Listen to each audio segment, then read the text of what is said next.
오늘 함께 나눌 말씀의 제목은 날 징계하시는 이유입니다. 다 같이 함께 따라 합시다. 날 징계하시는 이유. 날 징계하시는 이유.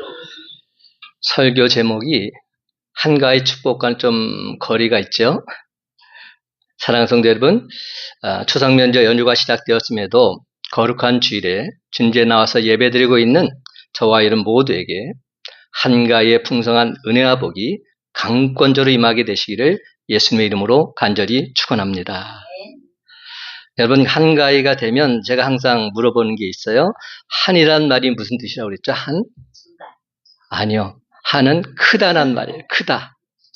대전 하면 한밭, 큰 밭이다 해서 한은 크다란 뜻이고요. 가위는 뭘까요? 그게 중간이에요. 가운데란 뜻이에요. 가운데란 뜻을 가진 옛말로, 즉 음력 8월 15일인 한가위는 8월의 한가운데에 있는 큰 날이다, 이런 뜻입니다. 한가위란 뜻은. 그래서 그런지 1년 중 가장 큰 보름달이 뜬다고 합니다. 우리는 늘 항상 추석 한가위만 되면 이렇게 외치곤 하지요. 더도 덜도 말고 한가위만 같아라. 그런데 추석 명절이 정말 그래요. 추석 명절처럼 온 가족이 함께 모이는 기쁘고 즐거운 시간에 오히려 가장 큰 다툼이 일어난다고 합니다. 참으로 아이러니하지 않습니까? 명절 잘 보내고 돌아오다가 부부끼리 대판 싸움이 나서 갈라서기까지 하는 그런 일들이 많이 있다는 겁니다. 사랑하는 성도 여러분, 성도들은 싸움을 잘해야 합니다. 그런데 우리의 싸움 대상이 누구일까요? 에베소 6장 10절은 이렇게 말씀합니다. 우리의 씨름은 혈과 육을 상대하는 것이 아니요 통치자들과 권세들과 어둠의 세상 주관자들과 하늘에 있는 악한 영들을 상대합니다. 여러분, 사람은 싸움의 대상이 아닙니다. 사람은 사랑의 대상입니다. 우리 싸움의 대상은 악한 영들입니다. 사탄 마귀의 세력입니다. 사도 바울은 고린도교회 성도들에게 우리에게 또 다른 싸움의 대상이 있음을 분명히 이야기해 주고 있습니다. 고린도후서 7장 1절 말씀, 그런즉 사랑하는 자들아, 이 약속을 가진 우리는 하나님을 두려워하는 가운데서 거룩함을 온전히 이루어 육과 영의 온갖 더러운 것에서 자신을 깨끗하게 하자. 그러나 우리는 거룩을 유지하기 위해서 자기 자신과 싸워야 합니다. 그것도 매 순간 싸워서 이겨야 합니다. 왜 우리가 자기 자신과 싸워 이겨서 거룩한 삶을 살아가야 할까요? 우리는 하나님의 성전이기 때문에. 성전이 무슨 뜻입니까? 거룩한 전. 거룩한 전인 성전은 하나님이 거하시는 곳입니다. 그러므로 하나님을 모시고 사는 우리 삶은 거룩한 삶이 되어야 하는 것입니다.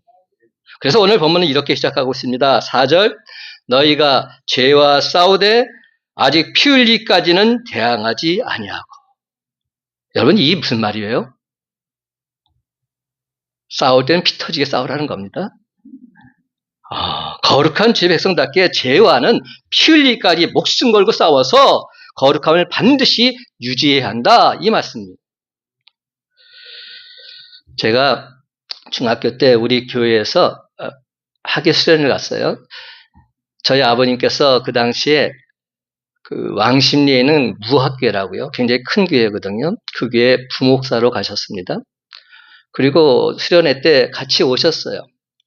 근데 수련회를 하던 와중에 잠깐 점심시간이 됐는데, 저희 아버지가 워낙 복싱을 좋아해요. 권투를 좋아해요.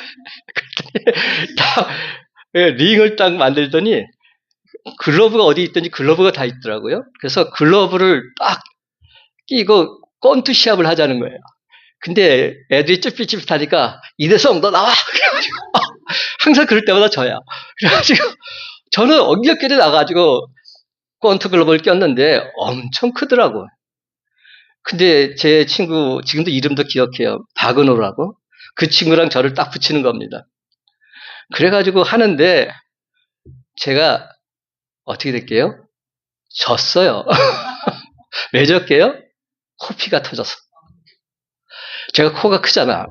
근데 맞았는데 좀 나도 모르게 코피가 주르르 흐르는 겁니다. 그러니까 결국 그만해 그러고 끝나버렸어요.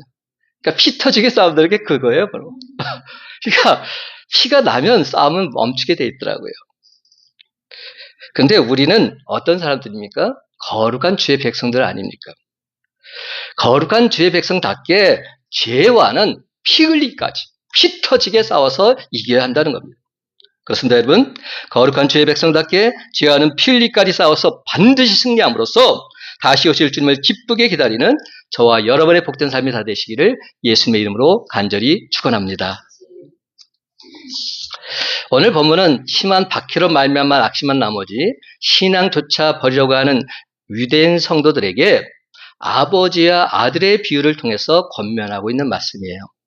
육신의 아버지가 사랑하는 아들의 잘못된 점을 바로잡아서 훌륭한 인물을 만들고자 징계하고 채찍질하는 것처럼 하늘에 계신 하나님 아버지께서도 당신 자녀들의 잘못된 점을 바로잡고 보다 더 나은 삶을 살 수 있도록 이끌기 위해서 징계를 하신다는 겁니다.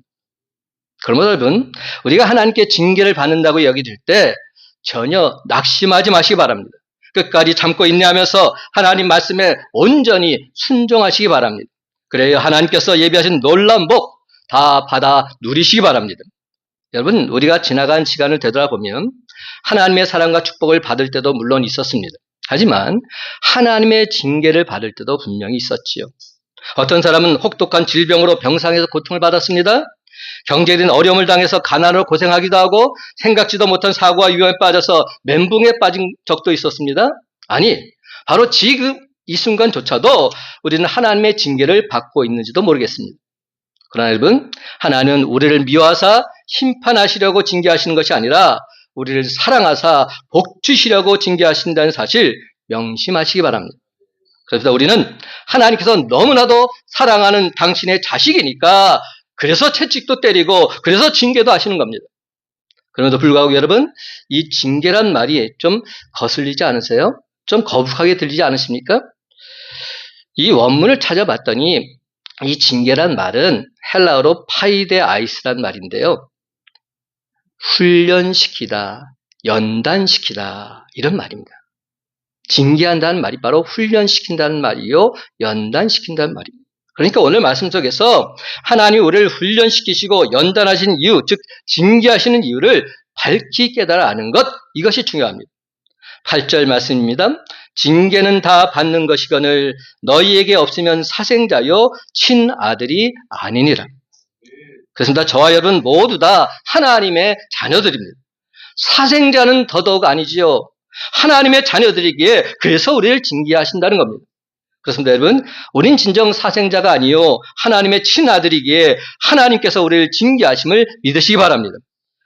독일의 종교개혁자 마틴 루터는 고통은 축복을 가져다주는 지름길이다 이렇게 말했습니다.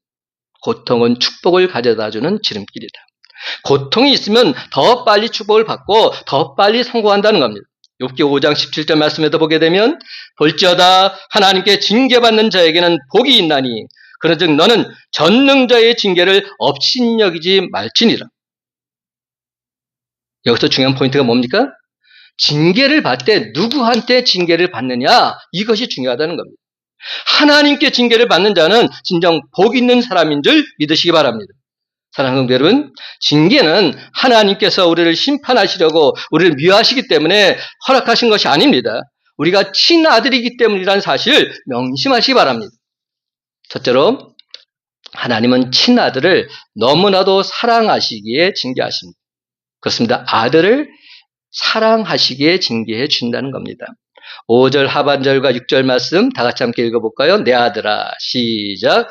내 아들아, 주의 징계하심을 경히 여기지 말며 그에게 꾸지람을 받을 때 낙심하지 말라. 주께서 그 사랑하시는 자를 징계하시고 그가 받아들이시는 아들마다 채찍질 하심이라 하였으니. 아멘. 그렇습니다, 여러분. 하나님은 우리가 당신 자녀이기 때문에 징계하십니다. 열심히 훈련시키시고 연단하십니다. 잘못할 때에는 사랑의 몇 가지 드십니다. 그렇습니다. 하나님 아버지에게 있어서 우리 모두는 당신의 자녀들입니다. 사생자가 아니요 친아들입니다. 그러니까 우리를 잃어버렸을 때 아버지의 심정은 어떠하시겠습니까? 또한 그 잃어버린 아들을 다시금 찾으셨을 때 아버지의 기쁨과 감격, 우리의 상상을 초월하지 않겠습니까? 여러분, 저는 이 경험을 직접 해본 사람입니다. 제 아들 용진이를 잃어버렸댔어요. 청량리에 우리 가족이 나갔다가 청량리에서 그만 잃어버렸어요. 얼마나 그때 황당하던지요. 순간 이렇게 한데 사라지고 없는 거예요. 사방으로 찾아 헤맸는데 보이지 않는 겁니다. 그래서 계속 역순으로 올라가면서 찾아가고 있는데 정말 한참 시간이 흘렀어요. 근데 연락이 온 겁니다.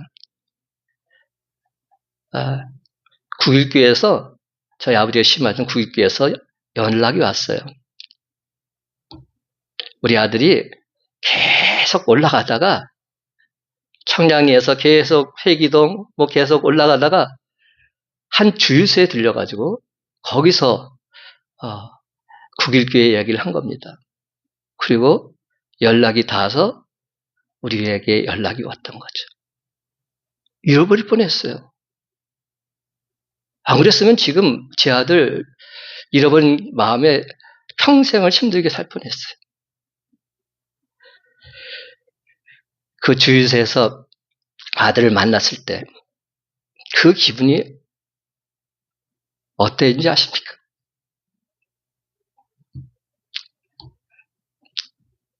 세상을 다 찾은 것 같더라고요. 이게 하나님 아버지의 마음이 아닐까요? 여러분, 하나님께서 우리를 너무나도 사랑하시기에 그래서 징계도 하시는 겁니다. 징계해서라도 당신 자녀를 바로 잡으셔야 하기 때문입니다. 죄악된 길에서 우리를 반드시 건져주시고자 하나님께서는 징계라는 사랑의 매를 뜨신 겁니다. 그런 의미를 생각하면서 7절과 8절 말씀 다 같이 함께 읽어보십시다. 너희가 참음은 시작. 너희가 참음은 징계를 받기 위함이라. 하나님이 아들과 같이 너희를 대우하시나니 어찌 아버지가 징계하지 않는 아들이 있으리요. 징계는 다 받는 것이거늘 너희에게 없으면 사생자여 친아들이 아니니라. 그렇다면 징계를 받을 때 우리는 어떻게 해야 합니까? 끝까지 참고 견뎌야 합니다. 우리를 친아들같이 대우하시기에 야단도 치고 징계도 하시는 겁니다. 따라서 아버지로부터 징계받지 않는 자식은 친아들이 아닌 겁니다. 친아들이기 때문에 지금 아버지께 징계도 받는 것입니다. 9절 말씀에 보면 우리 육신의 아버지가 우리를 징계하여도 공경하였거든 하물며 모든 영의 아버지께 더 복종하며 살려하지 않겠느냐. 그렇습니다. 모든 부모들이 자녀를 양육할 때 징계도 하고 야단도 치고 매도 듭니다. 여러분, 부모가 그렇게 한다고 해서 가출을 한다든지 자녀가 되는 것을 포기하시겠습니까? 자녀들은 부모의 징계에 순종해야 마땅합니다. 근데 하물며 모든 영의 아버지, 하늘과 땅을 창조하신 하나님 아버지께서 우리를 징계하시는데 사랑의 채찍을 때리시는데 우리가 어떻게 복종하지 않을 수 있겠습니까? 사랑하는 성도 여러분, 하나님께서는 나를 너무나도 사랑하시기에 내가 잘못된 것을 그냥 두고 볼 수 없으시기에 매를 들어서라도 저와 여러분을 바른 길로 인도하고자 하시는 줄 믿으시기 바랍니다. 그러므로 오늘 시간 나를 너무나도 사랑하시기에 징계하시는 하나님 아버지의 본심 깨달아 하시기 바랍니다. 그렇습니다. 여러분, 비록 하나님께서 인생 채찍으로 때리신다 할지라도 그것이 진정 바로 나를 올바로 세워주시기 위해서 하나님 사랑의 매임을 깨닫고 조금만 더 참고 견디며 반드시 승리하는 저와 여러분이 다 되시기를 예수님의 이름으로 간절히 축원합니다. 두 번째로 하나님은 그의 거룩하심에 참여케 하시려고 징계하십니다. 그렇습니다. 거룩하심에 참여케 하시려고 징계하신다는 겁니다. 10절 말씀. 그들은 잠시 시작. 그들은 잠시 자기의 뜻대로 우리를 징계하였거니와 오직 하나님은 우리의 유익을 위하여 그의 거룩하심에 참여하게 하시느니라. 아멘. 여러분, 하나님께서 무엇을 위해서 징계를 하신다고 하십니까? 우리의 유익을 위해서. 구체적으로 어떤 유익을 위해서입니까? 그의 거룩하심에 참여하게 하시려고. 이 부분이 굉장히 중요합니다. 징계하신 분명한 이유가 있는 겁니다. 우리를 유익하게 하기 위해서, 우리로 하여금 그의 거룩하심에 참여하도록 하기 위해서. 그래서 우리가 거룩한 주의 백성이 되도록 도와주시기 위해서 징계를 하시는 것이지 우리에게 해가 되려고 하시는 것 아니라는 말씀입니다. 우리가 처음 하나님을 믿을 때 하나님을 믿었으니까 이제부터는 항상 좋은 일만 생기고 모든 일이 다 잘 될 것이다. 이런 기대가 있습니다. 그런데 실제로는 그렇습니까? 그렇지 않을 때가 더 많지요. 하나님을 잘 믿는다고 하는 사람에게도 어려운 일들이 닥칩니다. 그러다 보면 자기도 모르게 서서히 그 믿음이 무너지게 됩니다. 하나님이 정말로 계시는 건가? 여러분, 많은 사람들이 하나님을 믿는 근거를 하나님이 과연 복을 주시느냐, 일이 잘 되게 해주시느냐, 어려운 일이 생기지 않게 막아주시느냐, 여기에 두는 겁니다. 그렇게 되면 우리의 믿음은 종잡을 수 없을 정도로 흔들리게 됩니다. 우리가 성경을 조금이라도 읽어보면 금방 그렇지 않다는 사실 알 수 있습니다. 하나님이 우리를 사랑하심에도 어려움을 겪고 실패를 하고 징계를 당하는 일 수도 없이 나옵니다. 그렇다면 여러분, 도대체 이를 어떻게 우리가 이해해야 될까요? 오늘 시간 분명히 말씀드립니다. 우리를 향한 하나님의 뜻이 성공이나 복이 아니라는 겁니다. 우리가 너무나도 잘 알고 있는 데살로니가전서 5장 16절, 17절, 18절 말씀, 항상 기뻐하라, 쉬지 말고 기도하라, 범사에 감사하라. 이것이 그리스도 예수 안에서 너희를 향하신 하나님의 뜻이니라.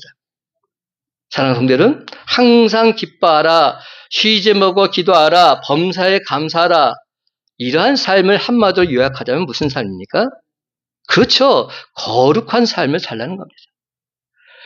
거룩한 삶, 그것이 바로 성도의 삶 아닙니까? 성도들은 뭐라고 부르니까? 거룩한 무리, 그가 성도가 아닙니까? 그러니까 항상 기뻐하고 쉬지 말고 기도하고 범사에 감사하는 삶이 바로 거룩한 삶이다. 이 말씀을 해주신 겁니다. 이것이 하나님께서 진정 기뻐하시는 하나님의 뜻이다 말씀하고 있는 겁니다. 그래서 하나님께서 우리를 징계하시는 궁극적인 목적은 우리의 거룩함에 있습니다. 우리가 이것을 분명히 깨달아 알아야 왜 하나님께서 우리를 사랑하시면서 징계하시는지 알게 됩니다. 제가 아까 모두에 말씀드렸죠? 죄와는 피 흘리기까지 싸워라. 이 말의 뜻이 뭔지 아십니까? 피 흘리기까지 싸워서 거룩함을 유지하라는 겁니다. 사탄 마귀에게 넘어져서는 안 된다는 겁니다. 이것이 성도의 삶이 되어야 된다는 겁니다. 하나님께서 우리에게 예수 그리스도를 보내주시고 십자가 보혈로 구원해 주신 것은 단순히 지은 모든 죄를 용서하시고 천국 가게 하시려는 것 아닙니다. 하나님께서 진정 원하시는 것은 우리 모두가 다 하나님의 자녀답게 거룩하게 살게 하려는 데 있습니다. 하나님의 자녀들 우리는 거룩한 주의 무리들, 진짜 주의 성도가 되어야만 하는 것입니다. 탕자가 돌아온 것만도 아버지에게는 큰 기쁨이겠지만 아버지의 더 큰 기쁨은 돌아온 탕자가 아버지의 아들답게 거룩하신 하나님의 자녀답게 반듯하게 사는 것, 이것을 보는 것 아니겠습니까? 그렇습니다, 여러분. 빨래를 하더라도 그것을 단지 물에 잠깐 담궜다가 그냥 빼기만 하면 아무 소용이 없습니다. 여전히 때는 껴 있습니다. 우리에게도 진정 징계가 있어야 영혼이 깨우침을 받고 겸손하고 지혜롭게 되어서 내면의 성장과 발전을 가져오게 되는 것입니다. 시편 119편 71절은 말합니다. 고난당한 것이 내게 유익이라 이로 말미암아 내가 주의 율례들을 배우게 되었나이다. 고난당했더니 내게 유익이 되었습니다. 고난을 통해서 내가 하나님 말씀을 온전히 배우게 되었습니다. 이렇게 고백하고 있는 겁니다. 사랑하는 성도 여러분, 하나님께 크게 쓰임받은 사람들은 모두 다 하나님 앞에서 강하게 연단받은 사람들, 강력한 훈련을 받은 영적 용사들이었습니다. 이사야 48장 17절 말씀에 보면 여호와께서 이르시되 나는 내게 유익하도록 가르치고 너를 마땅히 행할 길로 인도하는 내 하나님 여호와로다. 그렇습니다, 여러분. 하나님께서는 말씀을 통해서 우리를 가르쳐 주시고 또 징계를 통해서 우리의 삶을 가장 좋은 길로 인도해 주시는 분이십니다. 징계를 통해서 하나님의 축복이 나타나고 징계를 통해서 올바른 길로 가게 되고 징계를 통해서 열매를 맺게 되고 징계를 통해서 잘못을 뉘우치고 회개함으로 진정 겸손한 삶을 살게 되는 것입니다. 그렇습니다. 우리는 질병의 고통을 통해서 건강 주심에 대한 감사를 깨닫고 배고픔을 통해서 일용할 양식에 대한 감사의 의미를 알고 집을 떠나 있을 때 비로소 집의 고마움과 가치를 깨닫게 되기 때문입니다. 사랑하는 성도 여러분, 앞으로 크게 성공하기를 원하십니까? 다른 사람보다 더 잘 되길 원하십니까? 하나님 앞에서 진정 충성을 다하고 영광 돌리길 원하십니까? 그렇다면 지금 내가 하나님께 징계받고 있음을 기뻐하시기 바랍니다. 여러분, 지금 비록 내가 근심과 걱정 가운데 있다 할지라도 절대로 포기하지 마시기 바랍니다. 결단코 낙심하지 마시기 바랍니다. 혹여 하나님께서 나를 버렸나 보다 여러분 스스로 자책하지 마시기 바랍니다. 우리가 믿는 하나님은 저와 여러분을 정말로 사랑하십니다. 정말로 사랑하시기 때문에 하나님 앞에 더 가까이 나와 기도하게 하십니다. 그래서 하나님께서 더 큰 은혜와 복을 주시기 위해서 지금 사랑의 매를 때리고 계신 것입니다. 로마서 5장 3절과 4절은 이렇게 말합니다. 다만 이뿐 아니라 우리가 환난 중에도 즐거워하나니 이는 환난은 인내를, 인내는 연단을, 연단은 소망을 이루는 줄 알미로다. 아멘. 분명한 신앙 고백입니다. 환인연소. 그렇습니다. 여러분, 환난은 인내를, 인내는 연단을, 연단은 소망을 이룬 줄 확신하고서 환난 중에도, 징계 중에도 기뻐하며 즐거워하시기 바랍니다. 그러므로 사랑하는 성도 여러분, 환난 중에도 징계 중에도 오히려 하나님께 감사하고 더욱 철저히 회개함으로써 열심히 주를 위해서 충성을 다하는 저와 여러분의 삶이 다 되시기를 예수님의 이름으로 간절히 축원합니다. 아멘. 마지막 세 번째로 하나님은 우리로 하여금 의와 평강의 열매를 맺게 하시려고 징계를 하십니다. 징계하시는 이유가 분명하다는 거죠. 의와 평강의 열매를 맺게 하시려고. 11절부터 13절까지 한 목소리에 있습니다. 무릇 징계가 시작. 무릇 징계가 당시에는 즐거워 보이지 않고 슬퍼 보이나 후에 그로 말미암아 연단받은 자들은 의와 평강의 열매를 맺느니라. 그러므로 피곤한 손과 연약한 무릎을 일으켜 세우고 너희 발을 위하여 곧은 길을 만들어 저는 다리로 하여금 어우러지지 않고 고침을 받게 하라. 아멘. 그러면 11절 말씀을 보면 막상 징계를 받을 때는 즐거워 보이지 않는다고 말합니다. 그렇죠? 징계를 받을 때 즐거워할 사람은 아무도 없습니다. 아프죠. 힘들죠. 괴롭죠. 슬퍼서 눈물이 나오고 탄식을 하게 됩니다. 하지만 징계의 연단 과정이 지나고 나면 의와 평강의 열매가 주렁주렁 열리게 된다는 겁니다.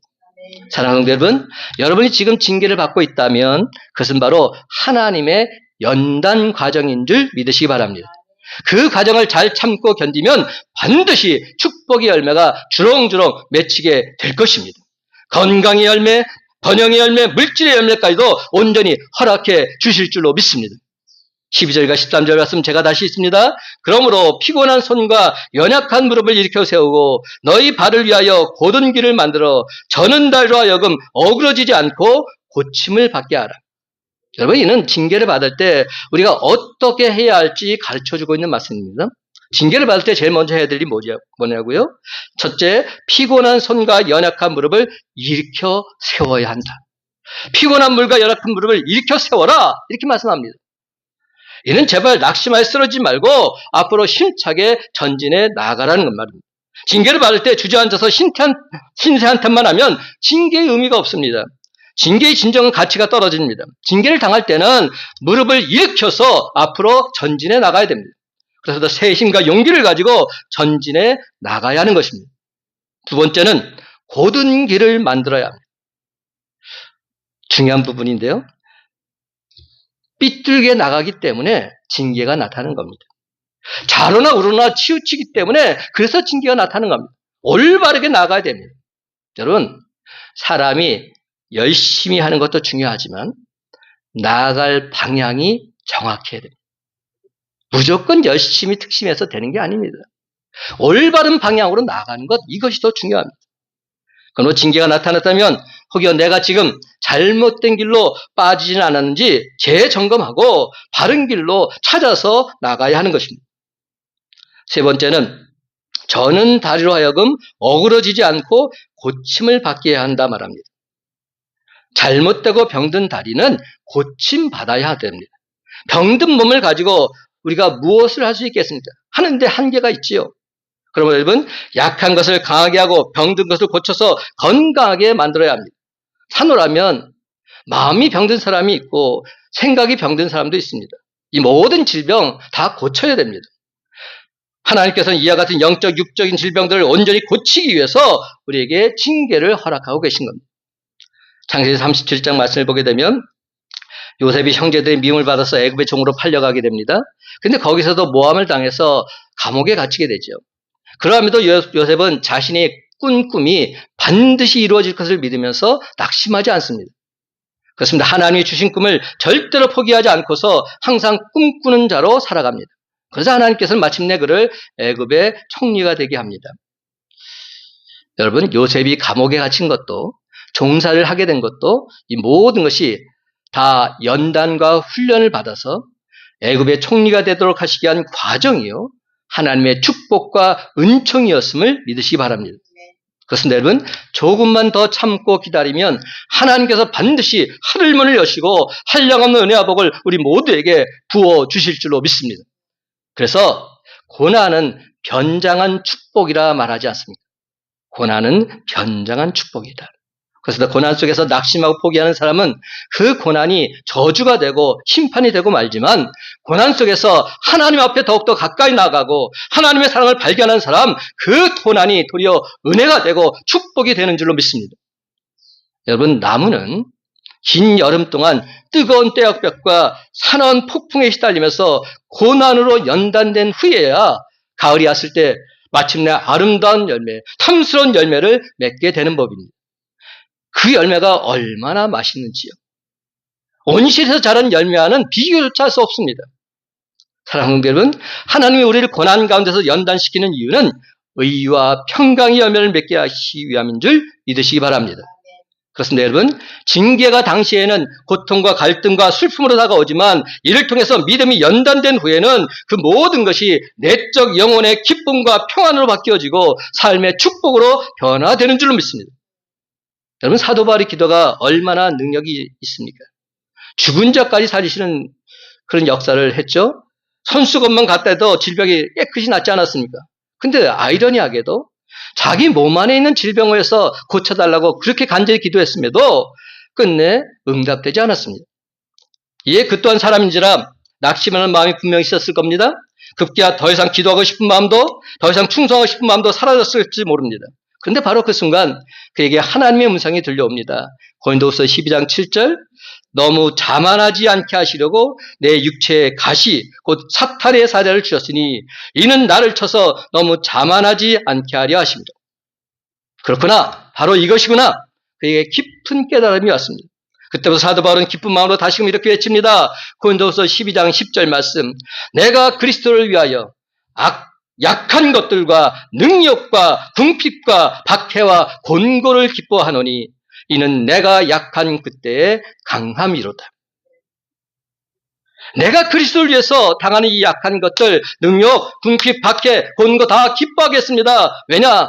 내가 약한 그때 주님께서 나를 강한 자로 세우실 내가 믿기 때문입니다. 이렇게 고백하고 있는 겁니다. 사랑하는 성도 여러분, 엑셀러레이터를 밟듯이 환경은 평안한 때만 있는 것 아닙니다. 브레이크를 밟듯이 멈춰 설 때도 많습니다. 하나님께서 내 인생에 개입하셔서 브레이크 키를 밟고 서게 하실 때는 무언가 큰 이상이 내 차에 생겼다는 우매한 염려를 하게 됩니다. 그런데 여러분, 하나님의 징계는 마치 브레이크와 같은 것이다. 저는 그렇게 말씀드리고 싶습니다. 그대로 진행되면 더 큰 위험이 올 것이 예상되기에 하나님께서 풋브레이크가 아니라 아예 핸드브레이크를 잡아서 잠시 지연시키는 것입니다. 바로 그 순간 우리는 그 징계가 자기 자신이 잘못함으로 인한 연고라면 회개하고 그 길에서 돌이키면 되는 것입니다. 또한 여러분, 우리가 도무지 이해가 안 되는 부당한 징계를 당할 때에는 꿈꾸는 자 요셉처럼 하나님의 섭리하심이 배후에서 이루어지고 있음을 믿고서 기도하면서 기다리면 되는 것입니다. 그러나 여러분, 절대로 낙심하거나 포기하지 마십시다. 우리 하나님께서는 징계를 통해서 친아들에게 다시 한번 기회를 주고 계십니다. 그래서 하나님께서는 징계를 통해서 당신자를 다시금 축복하고자 하십니다. 징계는 다 받는 것이거늘 너희에게 없으면 사생자요 친아들이 아니니라. 여러분, 하늘과 땅을 창조하신 하나님께서 하시고자 하시면 무슨 일인들 못하시겠습니까? 그러나 우리가 징계를 당할 때 도망가지 마시고 하나님 앞에 더욱더 가까이 나가서 잘못된 것을 고쳐달라 기도하시기 바랍니다. 그래서 여러분 우리 모두 하나님 앞에 가까이 나가서 간절히 기도하면 하나님께서 진정 지혜를 주심으로 그 징계를 통해서 우린 도리어 전화위복을 체험하게 될 줄로 믿습니다. 뻥 뚫어지는 형통의 축복 맛보게 될 줄로 믿습니다.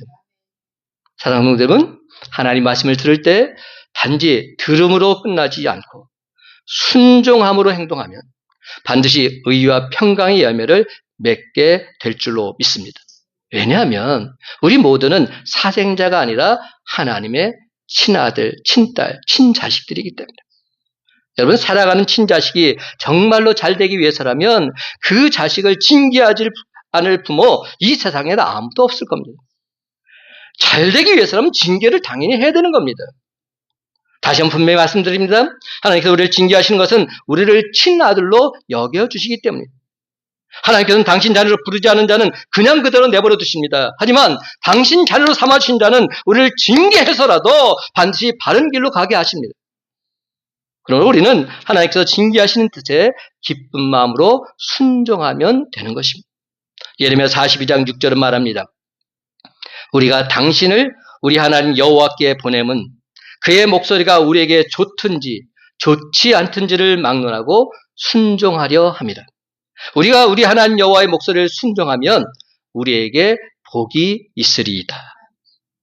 하나님 말씀에 순종하면 하나님이 준 놀라운 은혜와 축복이 예비되어 있다는 겁니다. 이제 말씀을 맺습니다.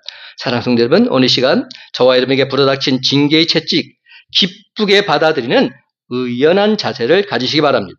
비록 아프더라도, 비록 힘들더라도 이것이 진정 하나님 뜻이라면 끝까지 순종하겠노라. 하나님과 사람 앞에서 다시 결단하시기 바랍니다.